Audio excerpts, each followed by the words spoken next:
ವಾಲ್ಮೀಕಿ ನಿಗಮ ಹಗರಣ, ಮುಂಬೈ ಮಹಿಳೆ ನಾಗೇಂದ್ರ ಪತ್ನಿ ಹೈಕೋರ್ಟ್ಗೆ ಸಿಬಿಐ.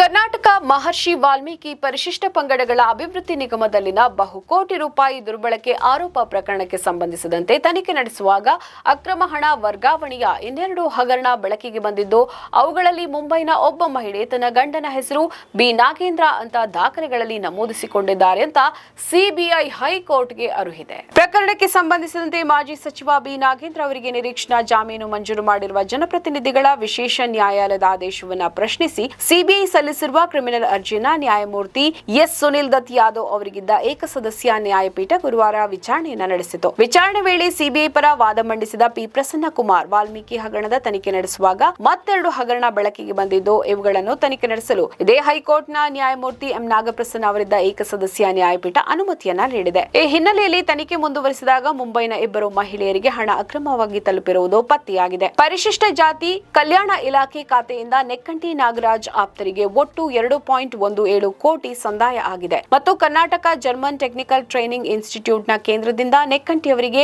95 ಲಕ್ಷ ಪಾವತಿಯಾಗಿದೆ. ಈ ಹಣ ಮುಂಬೈ ಮಹಿಳೆಯರಿಗೆ ತಲುಪಿದ್ದು, ಇಬ್ಬರು ಒಟ್ಟು 95 ಲಕ್ಷ ಮೊತ್ತದ ಬಂಗಾರವನ್ನ ಖರೀದಿಸಿದ್ದಾರೆ. ಅವರಲ್ಲಿನ ಒಬ್ಬ ಮಹಿಳೆ ತನ್ನ ಮನೆಯ ಬಾಡಿಗೆ ಕರಾರು ಪತ್ರದಲ್ಲಿ ತಾನು ಬಿ ನಾಗೇಂದ್ರ ಅವರ ಪತ್ನಿ ಅಂತ ಕಾಣಿಸಿಕೊಂಡಿದ್ದಾರೆ ಅಂತ ವಿವರಿಸಿದ್ರು. ಪ್ರತಿವಾದಿ ನಾಗೇಂದ್ರ ಮಾಜಿ ಸಚಿವರಾಗಿದ್ದು, ಸರ್ಕಾರದ ಬೊಕ್ಕಸದ ಹಣವನ್ನ ಈ ರೀತಿಯಲ್ಲಿ ದುರ್ಬಳಕೆ ಮಾಡಿಕೊಂಡಿರುವುದು ನಿಜಕ್ಕೂ ದುರದೃಷ್ಟಕರ. ಗಮನಾರ್ಹ ಅಂಶವೆಂದರೆ ಈ ಪ್ರಕರಣ ಹೈಕೋರ್ಟ್ ಮೇಲ್ವಿಚಾರಣೆಯಲ್ಲಿ ನಡೆಯಬೇಕಿದೆ ಅಂತ ಆದೇಶಿಸಲಾಗಿದೆ. ಹೀಗಾಗಿ ನೆಕ್ಕಂಟಿ ನಾಗರಾಜ್ ಅವರ ಕಸ್ಟಡಿಯಲ್ ವಿಚಾರಣೆ ಅಗತ್ಯ ಇದೆ ಅಂತ ಪ್ರತಿಪಾದಿಸಿದ್ರು. ಅಂತೆಯೇ ನಾಗೇಂದ್ರ ಅವರಿಗೆ ಜನಪ್ರತಿನಿಧಿಗಳ ವಿಶೇಷ ನ್ಯಾಯಾಲಯ ಮಂಜೂರು ಮಾಡಿರುವ ಜಾಮೀನು ಆದೇಶವನ್ನ ರದ್ದುಗೊಳಿಸಬೇಕು ಅಂತ ಕೋರಿದ್ರು. ವಾದ ಆಲಿಸಿದ ನ್ಯಾಯಪೀಠ ನಾಗೇಂದ್ರ ಅವರಿಗೆ ನೋಟಿಸ್ ಜಾರಿಗೊಳಿಸಲು ಆದೇಶಿಸಿದ ನ್ಯಾಯಪೀಠ ವಿಚಾರಣೆಯನ್ನು ಇದೇ 29ಕ್ಕೆ ಮುಂದೂಡಿತು. ನಮ್ಮ ಈ ವಿಡಿಯೋ ನಿಮಗೆ ಇಷ್ಟ ಆದಲ್ಲಿ ಲೈಕ್ ಮಾಡಿ, ಶೇರ್ ಮಾಡಿ, ಕಮೆಂಟ್ ಮಾಡಿ ಮತ್ತೆ ಸಬ್ಸ್ಕ್ರೈಬ್ ಮಾಡಿ.